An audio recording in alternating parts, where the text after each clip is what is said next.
Hello. So each month, I'm going to try to introduce you to some vocabulary. So this is September's vocabulary. Now, are we going to be quizzed on it? No. But they are terms that are used in problems and in explaining problems. So you should know what they mean. So the first thing I'm going to talk about here is a positive integer. Now, positive integers are actually, and there's other ways you can say it, but they are the positive numbers. They are the counting numbers.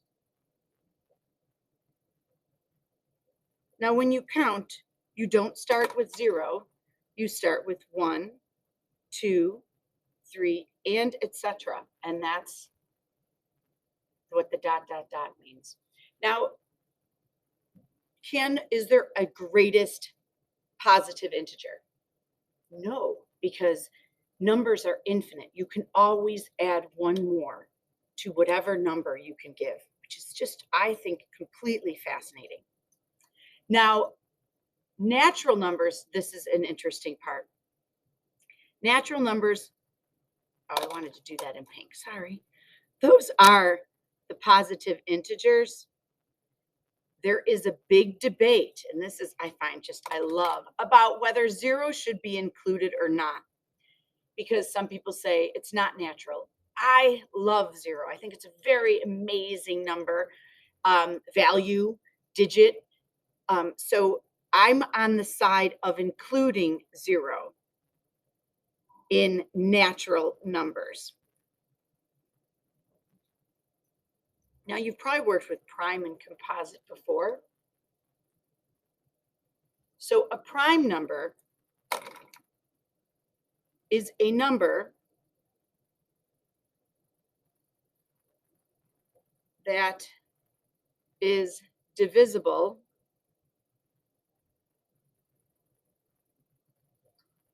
by only 1 and itself. So, which is different than a composite. This is a number that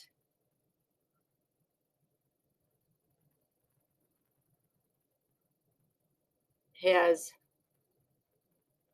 more factors than 1 and itself. For example, prime numbers include 2, because 2 the only factors are 2 and a 1, are itself and 1. 3 is a prime number because it can only be multiplied by 1 in itself. That also includes 5, 7, 11, and there are more. In fact, we're going to talk a little bit later about what is the largest prime number, the largest number that is only divisible by 1 and itself. It's really quite exciting, I think. Now, composite numbers are numbers that have more than one factor. So, for instance, we're going to take the number 4. 4 can be a 4 times a 1, or it can be a 2 times a 2. 6, that can be a 6 by a 1, and a 2 times a 3. So these are composite numbers, numbers that have more than just the number in itself. So they've got several factors. You look at a number like 12, and you can do a 12 by itself. You can do a 6 times 2, a 4 times 3. So you can start getting some, quite the list of different factors. Now, these are forms that have shown up that I think are important. We've been using these 3 vocabulary words. So expanded form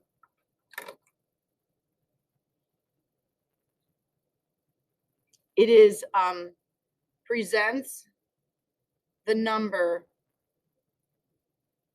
in powers of base. And we know we are a base.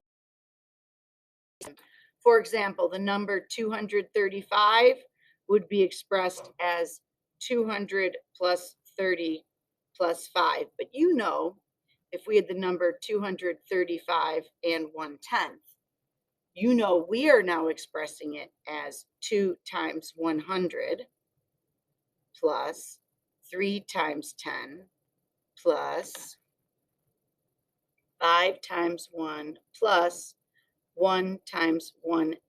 And we could do that as either a decimal or a fraction.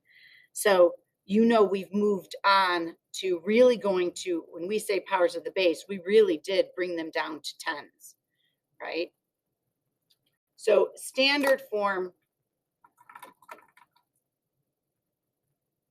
is your, you could say regular or typical number form. For example, 235 or 235 and 1/10, whatever the case might be, but it better look like a decimal. We did talk about unit form. That is when the number, we decompose the number into uniforms. Oh, I wanted to do pink.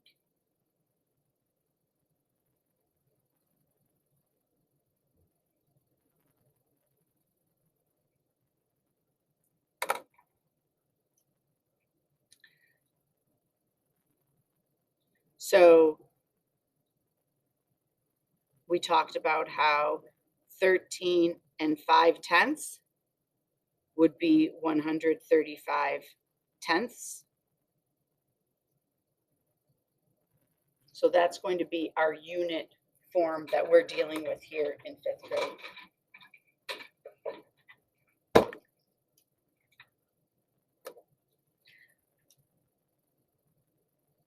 So those are our September vocabulary words. We are going to be, obviously we're using these 3 now. Sorry, these 3 are using now, but these 2 numbers are things that are going to come up later when we're talking about identifying how do we know a certain number is divisible by a various factor. Like how do we know a number is divisible by 5 or divisible by 10 or 3 or 7? And we'll want to be able to identify if it's prime or if we should be looking for those factors if it's composite. So enjoy.